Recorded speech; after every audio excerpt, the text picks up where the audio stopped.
This is Lecture 57B, Part 1, in the series The ABCs of Communism, Bolshevism 2018. It will be in Volume 3, Communism in East Asia next year. And we're going to start out by talking about communism in IndoChina again, or in Southeast Asia. And we're going to, this time, move from the primitive communism of hunting and gathering through the stage of tribal agriculture, which is the last stage of primitive communism anywhere. We'll go through the chiefdom stages for each of these countries briefly, and end up with a discussion of the slave stage as the lectures proceed. Now, the term Southeast Asia has been interchangeable with IndoChina since World War II. The region is divided into two distinct subregions, and that is mainland Southeast Asia, or IndoChina, that comprises the modern states of Vietnam, Laos, Cambodia, Thailand, Myanmar, and West Malaysia, and maritime Southeast Asia. And there's insular Southeast Asia that comprises the modern states of Indonesia, East Malaysia, Singapore, Philippines, East Timor, Brunei, Cocos or Keeling Islands, and Christmas Island.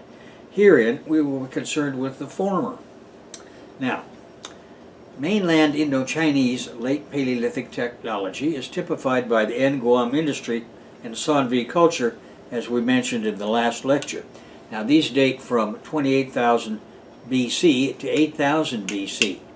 And I'm switched to BC dates occasionally now because so much of the literature is in BC and AD chronology.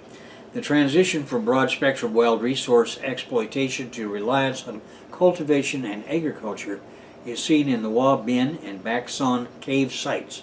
Archaeological excavations in Thailand at Spirit Cave and Nan Nak Ta and northern Vietnam and Dong Son and Wa Bin reveal that these people had agriculture eventually and pottery.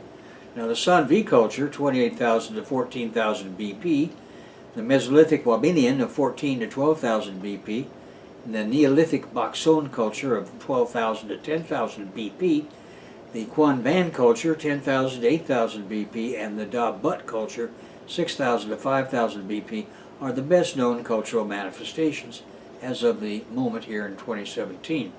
Now, the term Wa Bin culture was first used by French archaeologists working in northern Vietnam to describe Holocene period archaeological assemblages excavated from rock shelters.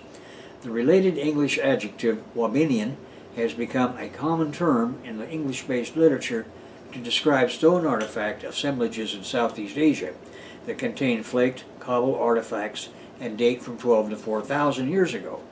Now, Baksonian is often regarded as a variation of the Wabinian industry, characterized by a higher frequency of edge-ground cobble artifacts compared to the earlier Wabinian artifacts dated to 10,000 to 6,000 years ago. Now, in 1927, Madeline Kolani published some details of her 9 excavations in the northern Vietnamese province of Hoa Binh. That's H-O-A-B-I-N-H, 2 words. Now, because of her work, the first Congress of Prehistorians of the Far East in 1932 agreed to define the Wabinian as a culture composed of implements that are in general flaked with somewhat varied types of primitive workmanship. It is characterized by tools often worked only on one face, by hammerstones, by implements of subtriangular section, by discs, short axes, and almond-shaped artifacts with an appreciable number of bone tools, unquote. Now, Kolani's Wabinian technology was based on analysis of 82 artifacts from Sao Dong that she classified into 28 types. Most Wabinian sites are identified by the diagnostic of Sumatraliths. These are round to rectangular stone tools made by reshaping a cobblestone. Her chronology was developed before the availability of radiocarbon dating, and subsequently that periodization has been perfected. Now, in 1964, J.M. Matthews published the Wabinian in Southeast Asia and elsewhere with the Canberra's Australian National University. Therein, he analyzed metric and technological attributes of unifacially flaked cobble artifacts from Wabinian levels at the Sayak rock shelter Kanchanaburi province of west central Thailand. He found that Wabinian artifacts reflect a continuous range of shapes and sizes rather than a distinct type. Now personally, or distinct types, personally I think that there's value in both approaches. At any rate, this is a technical question above archaeologists and need not be of great concern to you here. I think you can see that the important thing is that we have a continuous record of transition and evolution from the earliest days of human occupation through this Wabinian period. Now in 1970, following his archaeological excavation and surveys in Mae Hong Son province, northwest Thailand, Chester Gorman proposed a more detailed definition as follows for the Wabinian. That is, 1. A unifacial flake tool tradition with large flakes struck off water-rounded pebbles. Secondly, core Sumatra lists were made by complete flaking on one side of a pebble. Grinding stones were also made on rounded pebbles. These represent experimentation in the grinding of wild seeds for flour. 3. A high incidence of used flakes with edge damage. 4. Food remains include extant shellfish, fish, and small to medium-sized mammals. 5. A cultural use of rock shoulders near freshwater streams in an upland karst topography is shown by Wabinian shell middens. 6. Edge grinding and cord bark ceramics occur individually and together in the upper layers of Wabinian deposits. These prove an increasing reliance on stored food. Now, Gorman's work included a number of radiocarbon dates that confirmed the Holocene age of the Wabinian. The term was refined in 1994 by archaeologists attending a conference held in Hanoi, and at this conference, Vietnamese archaeologists presented evidence of Wabinian artifacts dating to 17,000 years BP. The conference decided 1. The concept of the Wabinian should be kept. 2. The best concept for Wabinian is as an industry rather than a culture or techno-complex. 3. The chronology of the Wabinian industry dates is from late to terminal Pleistocene to early to mid-Holocene. And 4. The term Sumatralis should also be retained. 5. The Wabinian industry should be referred to as cobble rather than pebble tool industry. And 6. The Wabinian should not be referred to as Mesolithic phenomenon. And personally, I think the term can be used to indicate an Indo-Chinese Mesolithic. Again, this is a technical question among archaeologists, but at any rate, we have a horizon of transition. The term Wabinian was first used to describe assemblages from sites in Vietnam, and now many sites throughout mainland and island Southeast Asia are known to have Wabinian components, and the concentration of more than 120 Wabinian sites in Vietnam reflects the intensity of research rather than a prehistoric Wabinian center. Anyway, the oldest Wabinian complex so far discovered is at Xiaodong, a large rock shelter in Yunnan, China. It is 25 miles from the Burmese border and the only Wabinian site discovered in China. Now, archaeological sites in Terengganu, Sumatra, Thailand, Laos, Myanmar, and Cambodia have been identified as Wabinian, so it is clearly an area-wide horizon, and all those who have contributed to its uncovering are to be congratulated. In summary, it is a horizon of broad-spectrum wild resource exploitation, transitioning via cultivation to agricultural revolution.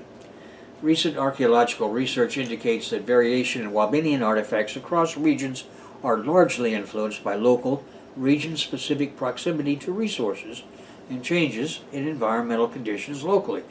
Beyond this core area, some archaeologists argue that there are isolated inventories of stone artifacts display Wabinian elements in Nepal, South China, Taiwan, and Australia.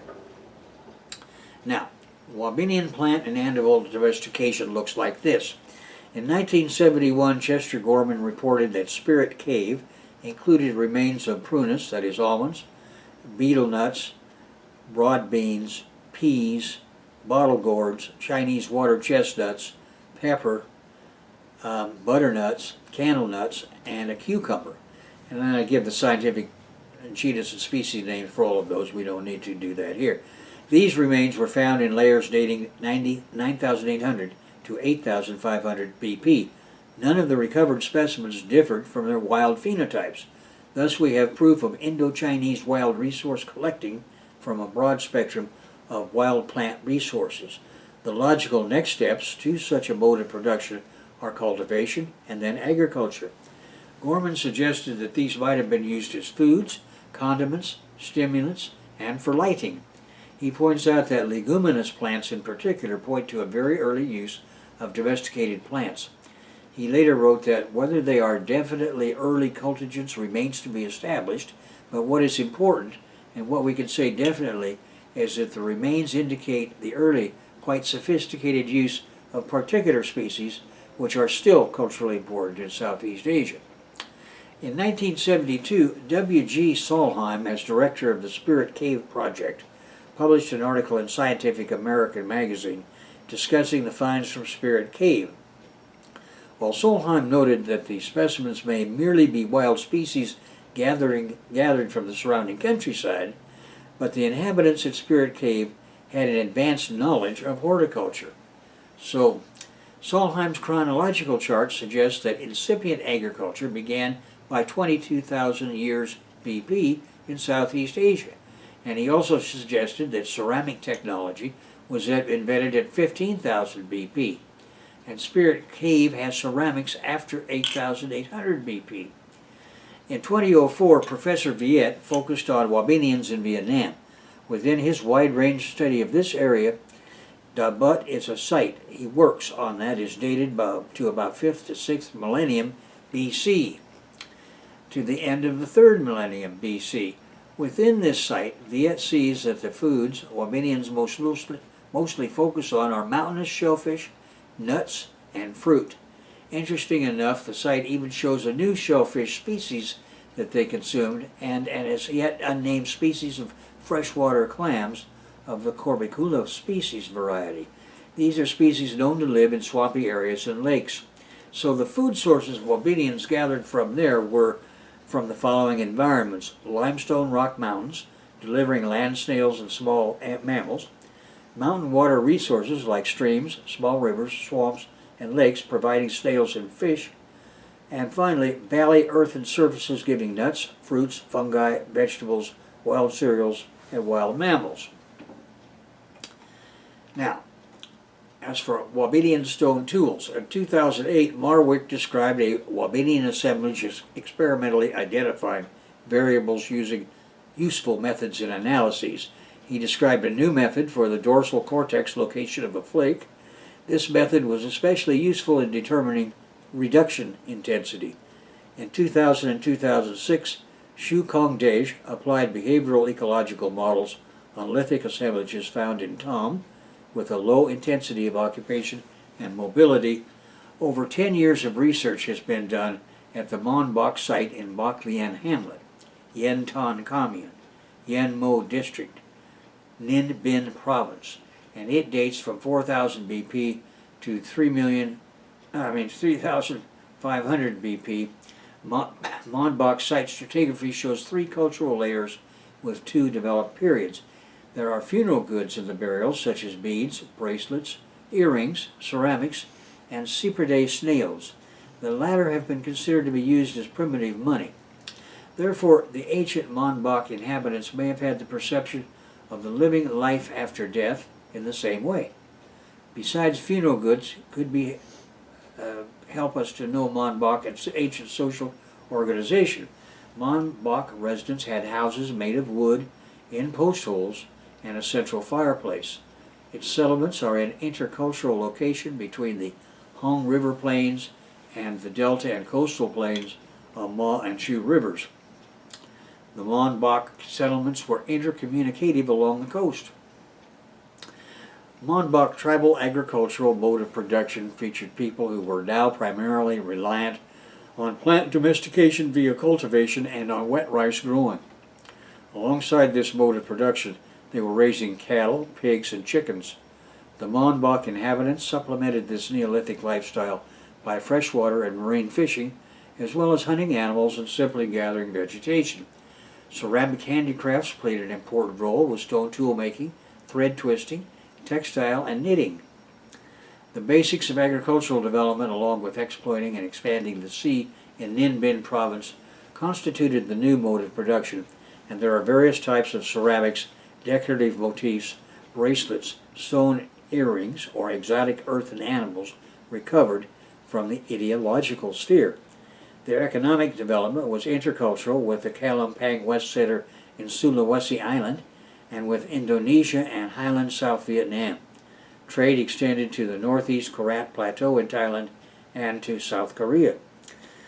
Monbach features the transition from the late Neolithic to the early Middle Age in the coastal areas, the plains of the Hong River and Machu River deltas. This is reflected in the stone tool and ceramic assemblages, and the Fung Nguyen culture is the beginning of the Red River civilization and its expansion to the sea. The northeast coastal residents on the way south and the Kon Chan Tien Wallach tribes moved deeper inland, their settlements scattered. Now, the broader Indo-Chinese tribal agricultural mode of production was considered by Nikolai Vavilov as an original center for the domestication of plants as the Indo-Malayan area. Vavilov's centers, as you might recall, those of you who are familiar with him, are regions where a high diversity of crop wild relatives are still found, or at least were 100 years ago. These are the natural relatives of the domesticated crop plants. Now, specifically, his Indo-Malayan center consisted of one, Indo-Burma, the main center of which was in India and included Assam and Burma, but not northwest India, nor Punjab, nor northwest frontier province. And this place had 117 plants. Now, these included cereals and legumes, rice, chickpea, pigeon, pea, curd bean, mung bean, rice bean, and cowpeas. Vegetables and tubers, eggplants, cucumbers, radishes, taro, and yams. The fruits of mango, orange, tangerine, citron, and tamarinds. The sugar oil and fiber plants of sugarcane, coconut palm, sesame, safflower, tree cotton, oriental cotton, jute, crotalaria, and kinath.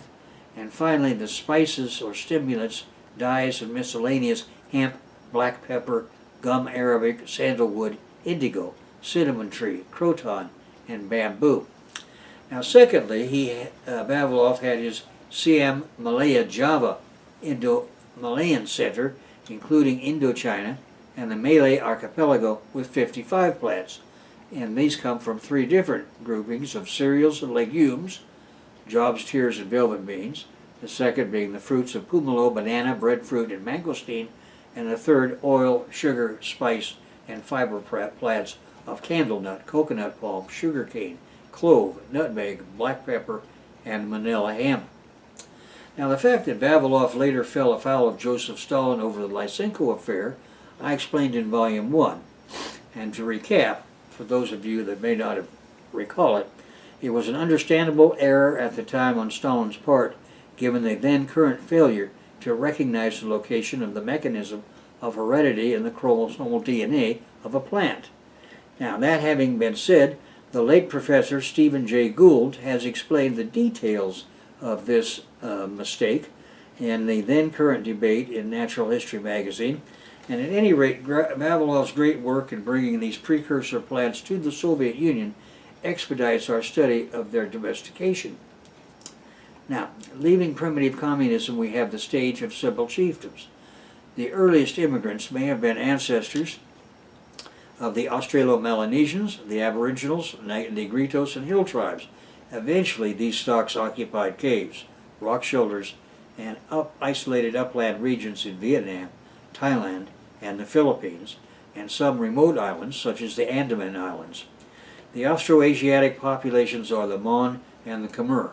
They originated in northeastern India, arriving around 5,000 years ago, and are identified in settlements on the broad riverine floodplains of Burma, Indochina, and Malaysia. Their elusive branches were eventually to be dispersed all over the islands between Madagascar and Oceania. This according to linguistics. What is certain is that these marine migrants were accomplished seafarers. They spread by boat around 4000 BP, and they soon dominated maritime Southeast Asia, populated the lowlands and coasts, and pushed indigenous people of Indonesia, the Philippines, and New Guinea into the interior regions.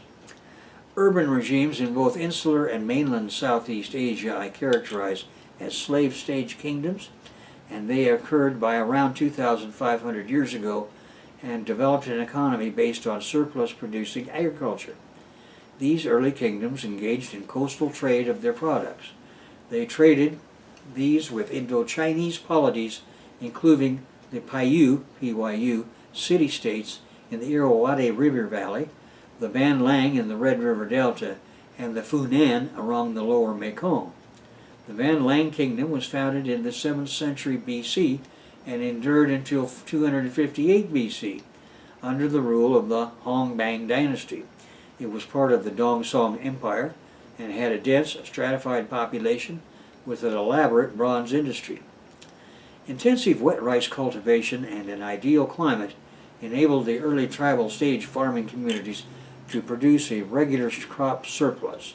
It was eventually used by the ATC ruling elite to raise, command, and pay their workforces for monumental construction and maintenance projects such as canals and fortifications.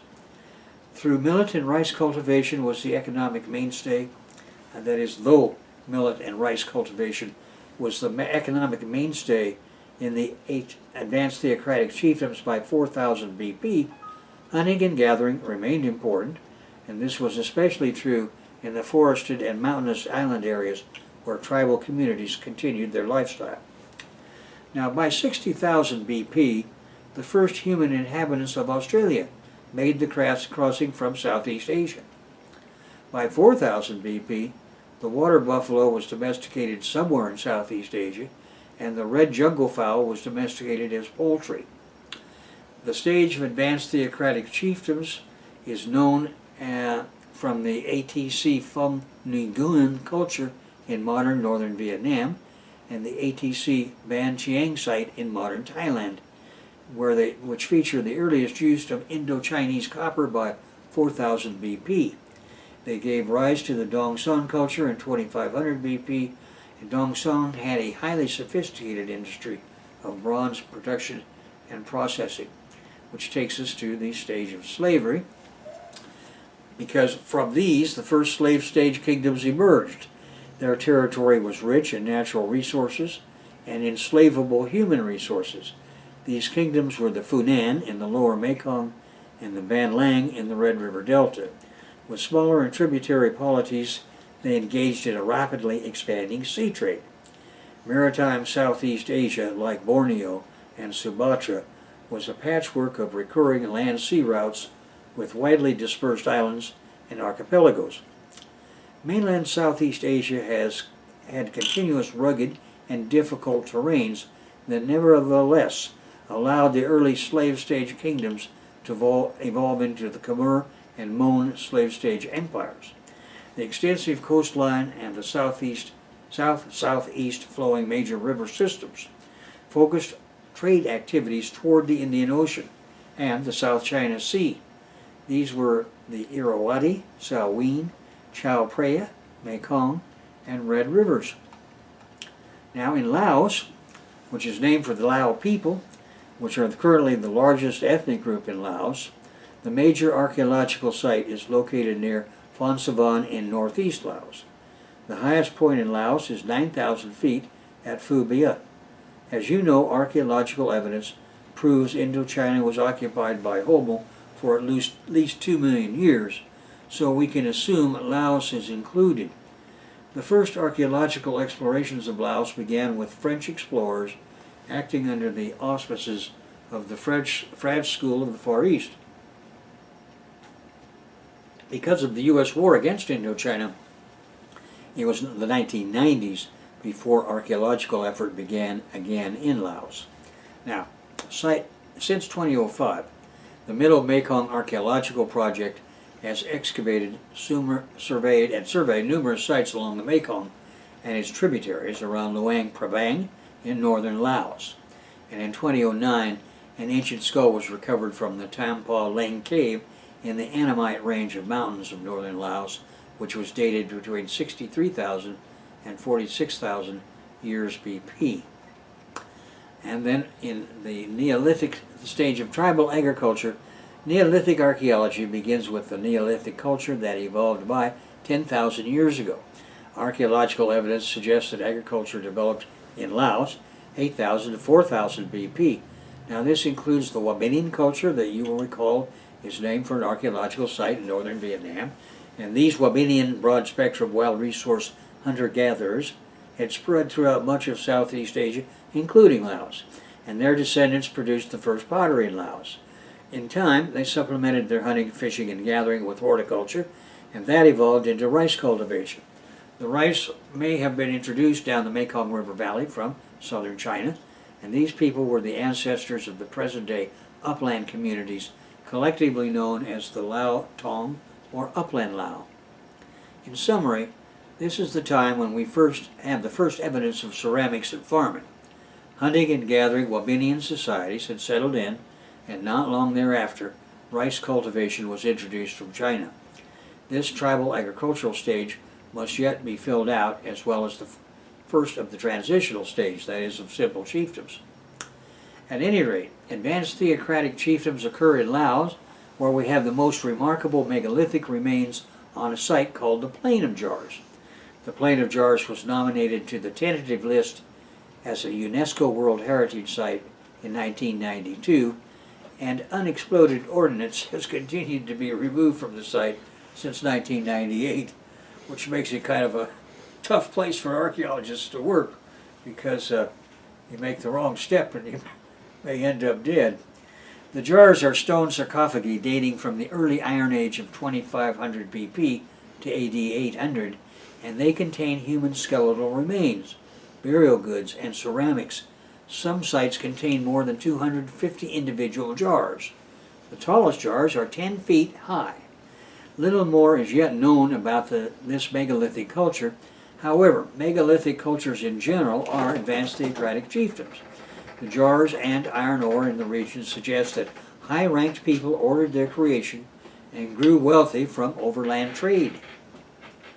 All of these are characteristics of the final transitional part of the transition from primitive communism to slavery. And as you may have noticed, on the Plain of Jars in Xiangquan province are hundreds of jars carved from rock that date from the Neolithic.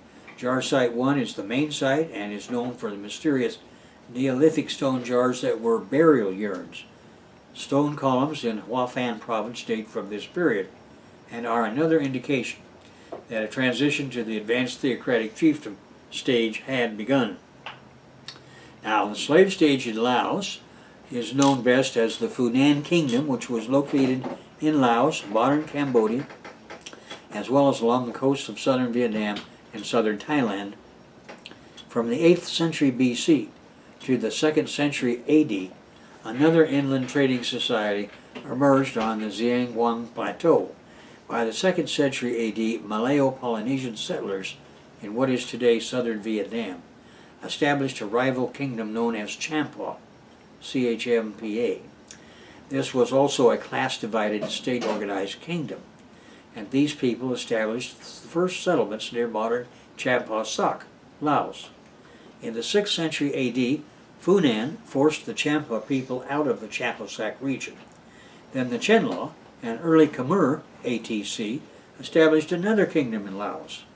The capital of early Chenla was Shrestapura, located near Champasak, and the UNESCO World Heritage Site of Wat Phu. Wat Phu is a huge temple complex in southern Laos. It began in the Chenla ATC stage and continued to serve the master classes in the Chenla slave stage. It was selected by the high ranks of the Chenla ATC because its natural setting could be combined in their mythology with the ornate monumental sandstone architecture. An enormous effort was required to build, maintain, and embellish the architecture by the Chenla peoples until AD 900. At first, the labor drafts served to create roof-impressing edifices, which in time were turned into economically viable profit centers.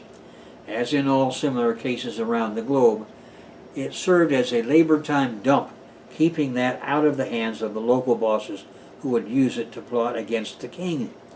This early kingdom collapsed in class struggle, and its ruins were subsequently rediscovered and embellished by the Khmer in the 10th century AD. In the 8th century AD, Chenla had divided into Land Chenla, located in Laos, and Water Chenla, founded by Mahan Dravarman near Sambor Prey Kuk in Cambodia. Land Chenla was known to the Chinese as Po Lu or Wen Dan. It dispatched a trade mission to the Tang dynasty in China in AD 717. Water Chenla would come under repeated attacks, first from Champa, then the Medang Sea Kingdoms in Indonesia based in Java, and finally Ronin pirates. In this chaos, the Khmer Kingdom emerged under King Jayavarman II. He built the Khmer Kingdom into an empire beginning in the 9th century AD. In what is modern northern and central Laos and northeast Thailand, the Mon people established their own kingdoms during the 8th century AD, and they were outside the reach of the contracting Chenla Kingdom. By the 6th century, in the Chao Phraya River Valley, Mon peoples had coalesced to create the Dvaravati Kingdom. In the north, at Lamphun, Haripunjaya emerged as a rival power to the Dvaravati. By the 8th century, the Mon had pushed north to create city-states known as Muang. In Pha Diet, or northeast Thailand, Sri Gotapura, called Sikhotabong near modern Takek, Laos, Muang Sua in Luang Prabang, and Chantaburi in Vientiane, or what is now Vientiane.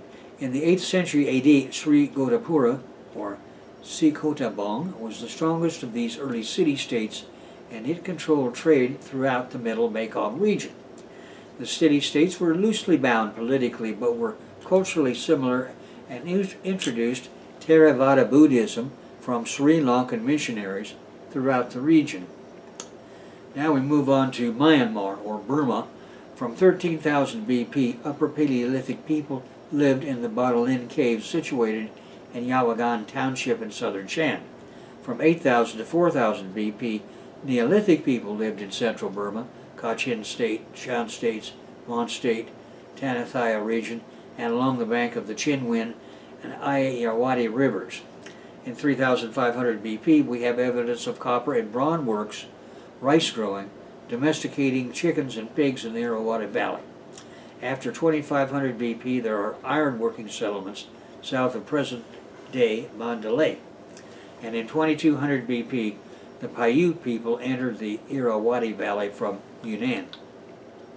There were large rice-growing villages in Myanmar and small cities trading, and as far as China, between 2,500 BP and 200 AD. Bronze-decorated coffins and burial sites filled with the earthenware remains of feasting and drinking provide a glimpse of the lifestyle of their affluent society. The Phyu went on to found settlements throughout the plains region, centered on the confluence of the Irrawaddy and Chinwin rivers. The Phyu were followed by various groups, such as the Mon, the Arakanese, and the Brahma, or Burmans, in the first millennium AD. By the Pagan period, inscriptions show Tets, Kadus, Sagas, Canyons, Palongs, Was, and Shans inhabited the Irrawaddy Valley and its peripheral regions. Now, in the Mesolithic age, polished stone implements of various sizes are found in the Shan states of eastern Burma. Pebble tools, including choppers and chopping tools, are found in the Pleistocene terrace deposits of the Irrawaddy Valley of Upper Myanmar. These complexes are collectively known as the Anyathians, thus the culture is called the Anyathian culture, and the early Anyathian is characterized by single-edged core implements made on natural fragments of fossil wood and silicified tuff, which are associated with crude flake implements. However, domestication and polishing of stones are not known until the discovery of Hlin caves in the southern Shan state. As for Neolithic age sites, we have 3 caves located near Tong Yi at the edge of the Shan Plateau, and they depict the Neolithic age when farming, domestication, and polished stone tools first appear. They are dated between 13,000 and 8,000 BP, and the most significant of these is the Hlin cave, where over 1,600 of stone and cave paintings have been recovered.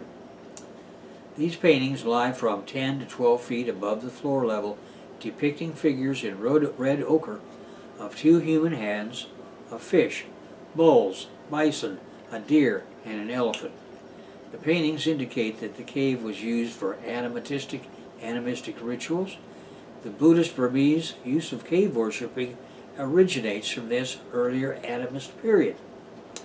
Now, these ATCs became slave-stage kingdoms. Bronze axes at the Nyangan located in Shwebo Township suggest the Bronze Age in Burma began around 3500 BP.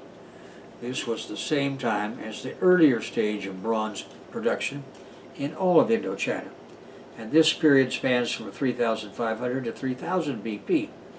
That half-century when knowledge of copper, tin smelting, and casting spread rapidly along the Neolithic trade routes.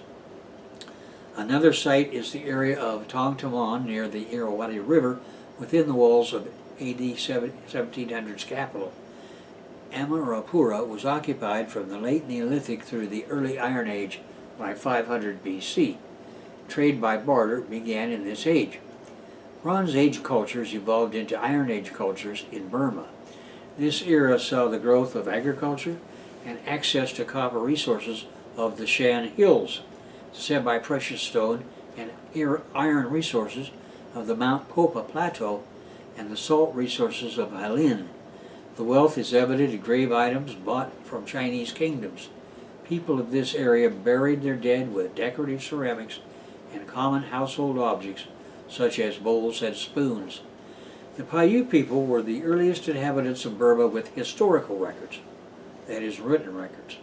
The historic era also features the beginning of urbanization and city-state kingdoms, and several sized first millennium cities were founded by the Phyu, the Mon, and the Rakanese.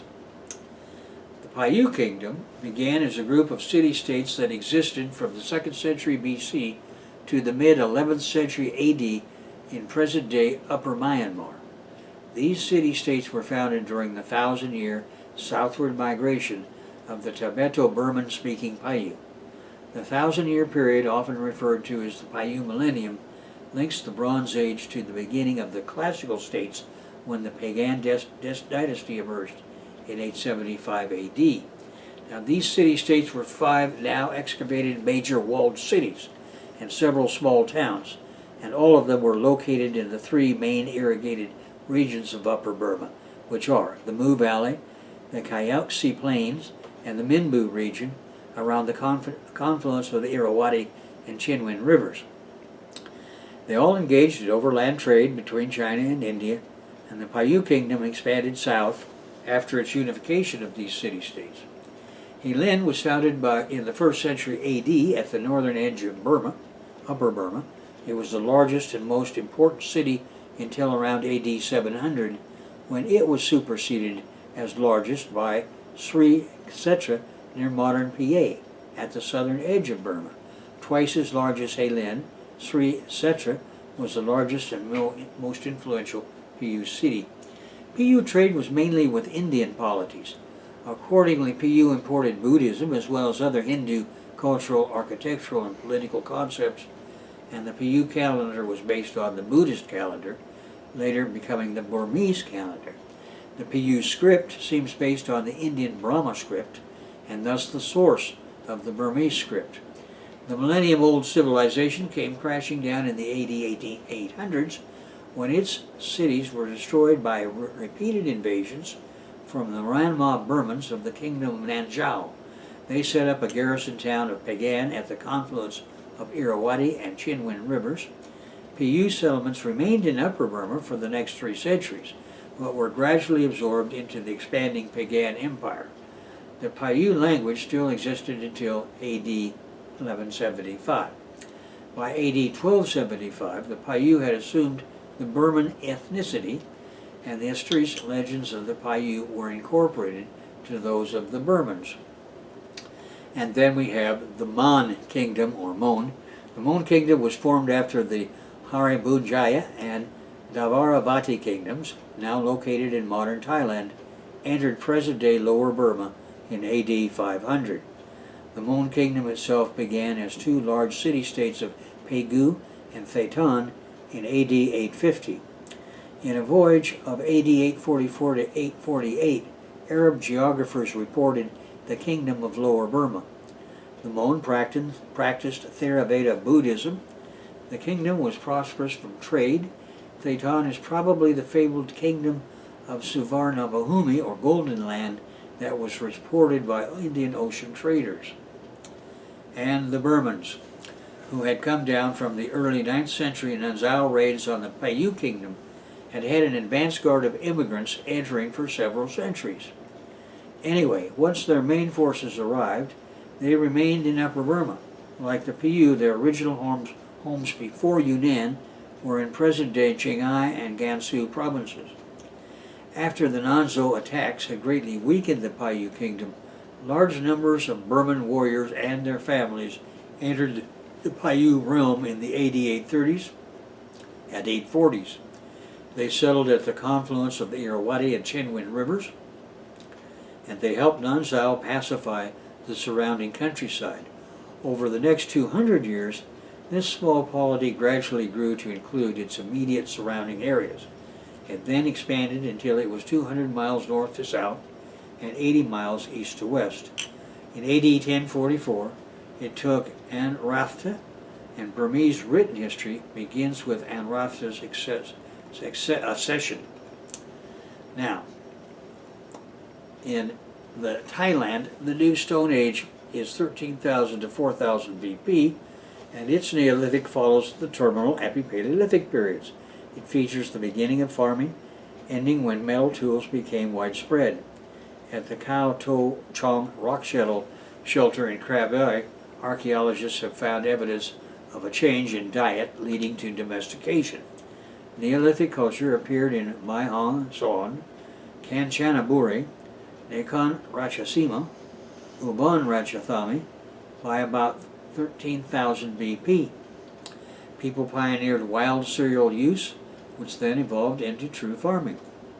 The Copper Age, or Chalcolithic, and the Bronze Age developed directly into the Iron Age in Thailand, where recent archaeological excavation shows also that domestic rice was introduced to central Thailand by immigrating rice farming societies by 4000 BP. For peninsular Thailand, evidence of rice agriculture exists from 2500 to 2200 BP. However, scholars have recently discussed the possibility of an early presence of rice agriculture in southern peninsular Thailand.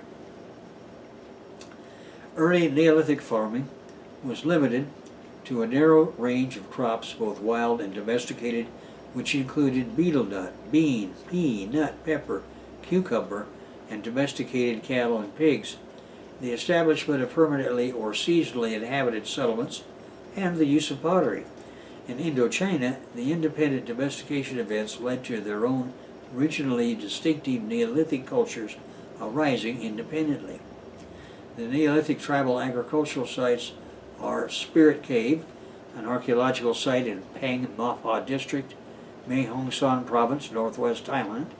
It was occupied from 11,000 to 7,500 BP by Wabinian hunter-gatherers from North Vietnam. The site is at an elevation of 600 meters above sea level on a hillside overlooking the Salween River.